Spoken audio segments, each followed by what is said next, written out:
السلام عليكم. ازيكم عاملين ايه؟ اللهم صل وسلم وبارك على سيدنا محمد. يلا بقى نشوف كتاكيتنا في اليوم الرابع عاملين ايه. بسم الله ما شاء الله، اللهم صل على سيدنا محمد. كبروا كبروا كبروا وباضوا كمان كادوا. ما شاء الله تبارك الله كبروا هم. يعني الاربع ايام بيفرق طبعا، بس بصوا الفرشه تحتيهم خلاص كده عايزه تتغير، لان هي كده ليها اربع ايام ما اتغيرتش.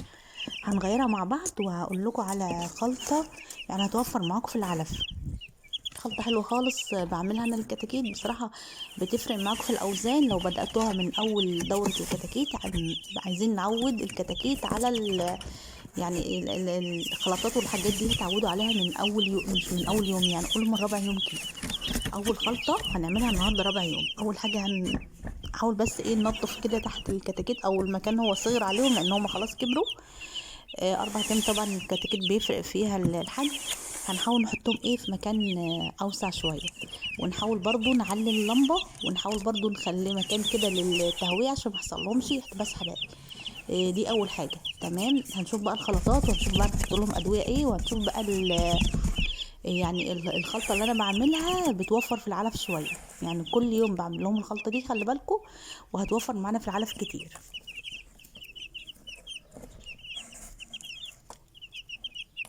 هما كده بسم الله ما شاء الله عليهم اهو، اليوم الرابع ليهم الحمد لله، ما فيهمش اي حاجه، لا عندهم اسهال ولا عندهم اي حاجه، وهم كده تمام زي الفل. تمام.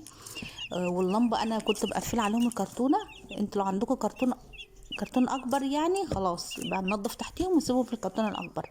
انما انا حاسه ان الكرتونه دي خلاص كده صغرت عليهم. يعني بصوا انت هتلاحظوا كمان ان انا مش عارفه احط فيها سقايه ولا عارفه احط فيها الاكل العلافه. فعشان كده هحطهم في مكان اكبر. هتشوفوا بقى لما نحطهم في المكان الاكبر يجروا بقى وهيعملوا زي فرحانين بالمكان. يعني بسم الله ما شاء الله، اللهم صل على سيدنا محمد. اللهم بارك. ما حدش لايك يحط لايك، وهقول لكم على حاجات مهمه جدا النهارده والله هتفرق معاكم في الكتاكيت بجد. اهو المكان نضفناه، المكان الجديد. هنرش اول حاجه الجير ده طبعا بينضف اي حاجه في الارض، اي دابي او اي حاجه عشان الكتاكيت تفضل نظيفه كده، المكان نظيف. هنحط الاول الجير ده اهو، هنرشه، وبعدين هنحط تبن. تمام. لو عندكم نشاره خشب هو الافضل نشاره الخشب، يعني نشاره الخشب كويسه جدا جدا للكتاكيت. لو عندكم استخدموا نشاره خشب افضل. انما انا مش عندي طبعا، فعندي تبن، والتبن ده كمان بشتريه كمان يعني. ف يعني الموجود. تمام. هنستخدم الحاجة الموجودة. خلاص رشينا كده الجير، وهنبدأ بقى قبل احط لهم بقى التبن هنا. المكان هي يا جماعة اهم حاجة التهوية والنظافة، اهم حاجة التهوية والنظافة. طيب انا مثلا الفرشة دي لها اربع ايام ما غيرتهاش. انا كنت بحاول بقدر الامكان ما يتكبش مني ميه او حاجه، انما انت لو اتكب منكم شويه ميه خلاص لازم تغيروا او تزودوا، او تزودوا فرشه عليها، او يعني تحطوا تبن زياده عشان ما يحصلش ساعه الكتاكيت. يعني الكتاكيت دي اعتبروهم يعني عيالكم. انا بشوف ناس بتعامل الكتاكيت يعني احسن من عيالها. وفي ايه؟ خلاص هنحط كده التبن اهو.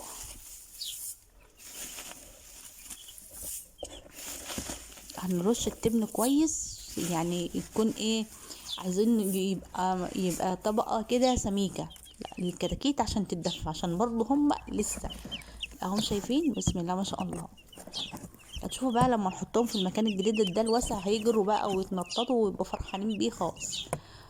هنا زي ما قلت لكم مش عارفه احط لهم سقايه ولا عارفه احط لهم ميه لان الكرتونه صغيره. فكنت عامله اختراع كده اللي هو حاطه كوبايه وحاطه فيها حواليها الميه. طبعا كوبايه الشاي دي مش بنستخدمها خالص، بنستخدمها للضيوف بس. لا طبعا مش هنستخدمها للضيوف، انا بهزر. الضيوف احنا بنطلعهم يعني احسن كوبايات واحلى كوبايات عندنا بتطلع للضيوف. هنا بقى اقول لكم السر رغيف العيش ده. هتقولوا هنعمل فيه ايه؟ هقول لكم هنعمل فيه ايه دلوقتي. ونص الليمونه دي، ومعانا كمان حبه البركه، ومعانا سمسم، ومعانا عسل، ومعانا اللهم صل على سيدنا محمد كركم. كل الحاجات دي هنضيفها، ومعانا زبادي. بصوا، يعني انت لو مخلفه عيل مش هتعمليه كده يا شيخ، حرام عليك، انتوا في ايه؟ كركم اهو، وبصله. بصوا ده بصل اصفر. بصوا لو عندكم بصل احمر هو افيد بصراحه، لان البصل الاحمر مسكر وهيبقى هيحبوه. وادي الدواء ده اللي هنحطه في الميه. النهارده رابع يوم طبعا، هنحط لهم، بصوا ازازه الدواء دي اللي هي مكتوب على رقم 1 هنحط منها رابع يوم. خلاص بقى المضاد الحيوي دي الازازه الصغيره خلاص هي اصلا فضيت كده، الحمد لله خدت 3 ايام بنحط منها كده. خلاص اليوم الرابع بقى هنحط من الدواء اللي هو المكتوب عليه رقم 1. محدش لايك، حط لايك واكتبوا له تعليق حلو كده، كومنت حلو منكم، قولوا لي ان انتوا اول مره تربوا كتاكيت ولا فراخ رمضان دي، اول مره تربوها، ولا يعني عايزين نفيد بعض، اللي عنده معلومه برضو ايه يقولها. احنا طول عمرنا بنربي الكتاكيت دي بصراحه، بنربيها من زمان، ما بنحطلهاش الحاجات دي خالص. العلف اهو انا حاولت يعني حللته كده، نزلت منه الناعم، مش هنرميه ده، واقسم بالله ما هنرمي حاجه. العلف الناعم ده هنحط عليه عسل هيلم الليله دي كلها. هقول لكم دلوقتي الخلطه الجباره اللي هنعملها وهتوفر معاكم. بص هنعمل خلطه هتعمل بتاع نص كيلو كده علف، هتوفر معاكم نص كيلو علف يوميا. دي نعملها يوميا، يوميا بنعمل الخلطه دي اللي هي ايه، اللي هي رغيف العيش ده هنفته ونحطه في الكبه نطحنه او هنفركه. رغيف العيش ده مفيد جدا جدا جدا للكتاكيت. شوف الطريقه دي اهو، انا ضربته في الكبه مع الليمونه، قصدي مع البصله ومع فص ثوم ومع معلقتين خل. تمام. اللي مش عندكم كبه، هنجيب رغيف العيش ده نسخنه شويه كده، لازم يكون بايت عشان يتفرك معانا. تمام. هنحط حبه البركه اهو، حبه كل كتكوت حبه. ليه الحاجات دي غاليه يا جماعه؟ يعني انا مش فاهمه، يعني حبه البركه وسمسم ده، انا لو مخلفه عيل مش هعمله كده يا جماعه. هو في ايه، هو في ايه، هو في إيه؟ الكتاكيت دي مالكوا كده مدينها اهتمام كده غريب؟ مش عايزين بقى تاكلوا فراخ نظيفه وفراخ خلاص بقى استحملوا، اشتروا بقى الحاجات دي كلها. وكركم هنا، لا اما كركم لا اما لو عندكم بنجر. لو بنجر بصراحه هنبشر بنجرايه كده او نص بنجرايه على حسب العدد الفراخ اللي عندكم. وهنحطها هنضيفها برضو على الخلطه دي. يبقى الخلطه دي عباره عن ايه؟ عباره عن رغيف عيش ضربته انا في الكبه مع بصله و... و... ومع فص ثوم ومع معلقتين خل، حطينا عليه حبه البركه، معلقه سمسم صغيره، معلقه حبه بركه صغيره، معلقه كركم صغيره. هنقلب الكلام ده كله اهو، وهنحط عليه الزبادي كمان. يا نهار ابيض، ده علبه الزبادي دي ب7 جنيه يا جدعان. هو في ايه؟ ده انا كنت بجيب الخمسة ب10. 5 علب زبادي ب10. الخل اهو، الخل مفيد جدا جدا جدا للكتاكيت.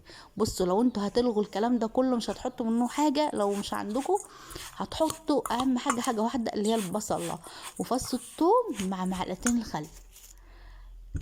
يعني الكركم ممكن الاستغناء عنه، حبة البركة ممكن الاستغناء عنها، السمسم ممكن الاستغناء عنه، كل ده ممكن الاستغناء عنه. انما الليمونة، الليمونة والخل والبصلة وفص الثوم دول اساسي، دول اساسي ما تستغنوش عنهم، دول هيفرقوا معاكم في الاوزان وهتشوفوا دلوقتي فرق جامد. اللهم صل على سيدنا محمد. انا بقلبهم اهو وحطيت عليهم العلف الناعم. ليه؟ لان هم هتلاقوهم ان هم بياكلوا الحاجات الخشنه من فوق والناعم ده بيسيبوه، فاحنا مش هنرميه، اقسم بالله ما هنرمي حاجه. انت عارفين كل علف وصل 35 جنيه يعني. مش عارفه انا، يعني الاسعار طالعه فوق طالعه كده، وصلت المريخ. ربنا يرحمنا يا رب برحمته. معلقه الزبادي اهي، هنحط لهم زبادي. مش هو مش لازم يعني، هو لو موجود زبادي تمام، مش موجود خلاص. انا بقى العلبه دي بقى ممكن نحط لهم منها، وممكن اروح عندي كيلو لبن هعمل بيها زبادي. هعمل يعني كيلو لبن ده هيعمل لي حوالي 6 7 كوبايات زبادي. بصوا هنضرب الكلام ده كله مع بعضه كده. زي ما قلت لكم الكلام ده عباره عن الخلطه دي عباره عن ايه، رغيف عيش بنفركه، البصله انا ضربت كل الكلام ده في الكبه، انما انتوا لو مفيش كبه هتفركوا رغيف العيش وهتبشروا البصله اهي. معلقه العسل دي بتفرق جدا، يعني معلقه العسل دي بتلم لي الليله وبتلم العلف الناعم. بص انا عملت كميه قد ايه من رغيف عيش واحد. بص عملنا كميه قد ايه، حوالي نص كيلو علف، ولسه كمان هنحط عليه شويه علف كمان. الخلطة دي نعملها يوميا. طب ايه الحاجات اللي هتستمر معانا وايه الحاجات اللي ممكن نلغيها؟ الحاجات اللي هتستمر معانا هي البصلة، هي البصلة فص الثوم معلقتين الخل. الحاجات اللي ممكن نستغنى عنها حبة البركة والسمسم والكركم، كل ده ممكن نستغنى عنه لو مش موجود. انما الاساسي هي البصله، ولو بصل احمر هيبقى افضل لان البصل الاحمر مسكر. هحط بقى عليهم حبه علف كده، حوالي كوبايه علف او شويه. بصوا الخلطه دي ما تكتروش فيها العلف. ليه؟ لان الخلطات دي لو قعدت وطولت قدام الكتاكيت هيبقى مش هتتفاعل مع درجه الحراره، يبقى مش كويس. كده احنا بدل ما بنفيد بنضر. انما احنا بنعمل كمية قليلة اهو، الكمية دي على اساس ان الفراخ كلها تاكل منها، هتاكلها. هي هتبقى مش متعودة عليها في الاول، بس والله هتاكلها. بصوا هما كلهم كلهم يعني، انا مزودتش علف تاني الا لما الخلطة دي خلصت. هنيجي بقى هنا للمية. المية لازم تكون دافية، اوعوا تحطوا مية من الحنفية، الجو ساقع، الكتاكيت الصغيرة مش هتستحمل. يعني حرام عليكم، الكتاكيت دي اعتبروهم عيالكم يا جماعة، اعتبروهم. طيب هنحط بقى هنا حطينا الدواء. هنحط سدة، يعني سدة دواء على كمية المية دي، حوالي لتر مية مثلا. مية دافية، اقول تاني، مية كده زي لمعة العين، مية دافية. بلاش الجو ساقع، الجو تلج، ما تحط لهمش مية ساقعة، حرام عليكم. ما تحطوش مية من الحنفية، حط مية دافية شوية. هو انا لسه هولع على البوتاجاز ودافي، هات من السخان عادي يعني. الاهم حاجه الميه تكون ايه دافيه. مش تفكروني نسيت احط عصره الليمونه، واحنا لسه هنعصر الليمون، هو في ليمون بعد العصر؟ تمام هنعصر الليمونه. ده الفراخ دي متعبه جدا يا جدعان. ده هو ايه ده؟ هو نحط زبادي وسمسم مش انتوا بقى اللي عايزين تاكلوا فراخ نظيفه؟ واستحملوا بقى، استحملوا. والناس اللي بتربى عشان تبيع وربنا يوسع رزقكم يا رب، استحملوا. مفيش حاجه بالساهل، محدش بياكلها بالساهل. محدش بياكلها بالساهل. عصرة الليمونة كده هنشيل منها البذر. ممكن انتوا تضربوا الكلام ده كله في الخلاط، يعني ممكن البصلة مع الليمونة مع الخل مع فص التوم او فصين التوم، ممكن نضرب كل ده في الخلاط وبعدين بنصفيه، ناخد التفل منه بنحطه على العلف زي ما انتوا شايفين كده. انما والعلفة هنحطه في العلف. انما انا بعمل ايه؟ انا بجيب رغيف العيش ده بحطه في الكبة. بصراحة الكبة بقطعه حتت صغيرة، بتفرمه تمام زي ما انتوا شفتوه كده، شايفين ناعم ازاي؟ بقى عامل زي العلف. هو العلف اساسا عيش. خلاص كده هنحطهم في المكان الجديد. اللهم صل على سيدنا محمد. حط لايك بقى وتعالوا شوفوا بودي وهو بيحط الكتاكيت. هو قال لا، انا اللي لازم احطهم، هو فرحان بيهم بس اتلسع في اللمبه لان اللمبه سخنه جدا. حبيبي اتلسع في اللمبه. هيحط الكتاكيت اهو. بصوا هم فرحانين بقى بالمكان الجديد، هتلاقوهم بيجروا فيه كده وعمالين يتنططوا. قلت لكم تغيير الفرشه من تحت لازم تبقى نظيفه. لو حسيت انه في ميه اتدلقت او في ميه اتكبتبت وانتوا بتحطوا لهم الميه السقايه، زودوا بقى حبه تبني على الميه اللي اتكبت دي على اساس ما ياخدوش برد منكم. ناس تسالني تقول لي الكتاكيت بتنام وهي واقفه، بتنام وهي واقفه يعني بردانه.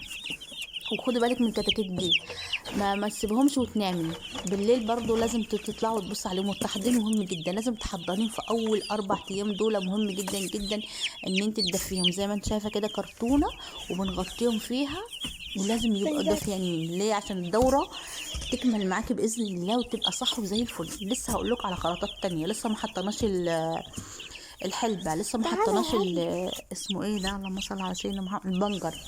يعني انا بستخدم البنجر في الخلطات جميل جدا. بستخدم الحلبة بحطها برضو مع الخلطة اللي انتوا شفتوها دي، حلبة بس مطحونة عشان يعرفوا يهضموها. بنحط منها معلقة بتبقى جميلة جدا. بس يعني ايه، كل يوم بقى بنحط لهم حاجة. بس زي ما قلت لكم الاساس في الموضوع ايه؟ الاساس في الموضوع البصلة وفص الثوم ومعلقتين الخل والليمونه، دول اساسي يومي. هتضيفي بقى ايه اضافات تانية؟ مثلا كركم، معلقه كركم عندك حطي. عندكم بنجر حطوا. البنجر مفيد جدا، البنجر من نهار ابيض. كده هم بقى هيبداوا ايه، بصوا بيجروا في المكان وبيتنططوا فرحانين جدا بالمكان. المكان واسع، كبرنا المكان شويه. كل 4 ايام انا بكبر لهم ايه، بكبر المكان، اوسع المكان شويه. زي ما شفتوا الكرتونه ما كانتش شايله، شفتوا بيجروا ازاي؟ ما شاء الله اللهم بارك. الكرتونه ما كانتش شايله العلافات ولا السقايات، فانا كده حطيتهم ولازم كمان السقايه والعلافه تكون مرفوعه عشان ما يجيش فيها تبني. ارفعوا على قد ما تقدروا، على قد ما تقدروا ارفعوا. ليه؟ لان الكتكوت لما يرفع نفسه كده ويروح ياكل، ده بيفرق يعني، بيخلي الفرخه عاليه لفوق كده وبترمي معاكوا اوزان، ما تبقاش كشه لتحت. يعني وزنها حلو بس بتبقى كشه قصيره يعني. انما انتوا لو رافعين السقايه والعلافه على حاجه عاليه، هتلاقوا هتلاقوا الفرخه بترفع نفسها عشان تاكل. الكتكوت يعني بيرفع نفسه كده عشان ياكل، وده بيفرق معاه، بيفرق في طول الفرخه طبعا. بصوا بيجروا ازاي وبيتنططوا، ما شاء الله اللهم بارك. حطوا لايك بقى عشان ترفعوا الفيديو. اللي عنده اي سؤال يسال. والدوره دي ان شاء الله، بص انا بحاول بنور بالكشاف كده، وعينكم برضو بتبقى على على الزبلة بتاعتهم، لان تشوفوا بقى اذا كان عندهم اسهال بيبان، اذا كانت نازله كويسه تمام يبقى هما كده تمام. الكتكوت بينام وهو واقف يبقى كده برد. الكتاكيت متجمعه تحت اللمبه يبقى كده بردانين. بيبعدوا عن اللمبه وبيناموا في مكان تاني يبقى كده الجو اللمبه يعني عاليه، علي يعني درجه حراره عاليه. يعني احنا مش معانا ترمومتر هنا بنقيس فيه الحراره، احنا بنقيس كل حاجة بالنظر، بعينينا كده، بعينك، او بتشوف الفراخ دي محتاجة ايه، تعبانة، بردانة. لا اله الا الله، سيدنا محمد رسول الله. اللهم صل على سيدنا محمد. والله ده طول عمرنا كنا بنربي الفراخ دي، بنجيبها نرزعها كده اهو، وقدامها السقاية والعلف وخلاص وشكرا. ولا بنحط، كبرنا خالص بنحط خل، ولا كنا بنحط الخلطات دي، ولا السمسم، ولا حبة البركة، ولا البنجر، ولا الكركم، ولا الحلبة. انا معرفش الاضافات دي كلها اللي ظهرت الايام دي، يعني حاجة غريبة يعني. والزبادي ده محسسين ان الاطفال دي مش ناقص الا ان احنا نوديها المدرسة، مش ناقص ان احنا نودي الكتاكيت دي نوديها المدرسة ونجيب لها ملخصات بقى. وفي ايه؟ اللهم بارك. يعني ان شاء الله الحاجه دي بتبقى ايه، طالعه فيها لله، وفي ناس اللي بتبقى عاملاها رزق ليها ولولادها، وبتاكل منها برضو حاجه نظيفه، وحاجه برضو لازم يبقى فيها طالعه حاجه لله. ربنا بيبارك، ربنا بيبارك في الحاجات دي، وعلى قد ما بتتعبوا على قد ما بتلاقوا. يعني اللي بيجي يزرع بيحصد، ما ينفعش اجيب الكتاكيت وارزعها واحط لها ميه قدامها واكل واروح انام. طب يعني لازم، عايزه متابعه كده كده، عايزه متابعه. طالما جبت كتاكيت ودخلت المجال ده هتتابعي بقى. هتتابعي يعني ايه؟ هتتابعي يعني كل شويه تروحي تبص عليهم، كل ساعه على الاقل. حته قطع النور دي اقسم بالله دي فرصه معتبره. ليه؟ لان احنا بنجوعهم في رابع يوم ده بقى. بص نحط لهم العلف ده، جوعتهم ساعه. بص هم مستغربين في الاول، بس بعد كده لما رجعت بعد ساعه بصيت عليهم لقيتهم مسحوه، اكلوه يعني. وبعدين حطيت لهم علف عادي بقى من غير الخلطه. بقى اليوم بنحط علف عادي من غير الخلطه. لازم نجوعهم الاول، نجوعهم نص ساعه، ساعه. هنفضل نزود في المده، نزود لحد ما نجوعهم 3 ساعات، بس مش دلوقتي، مش دلوقتي.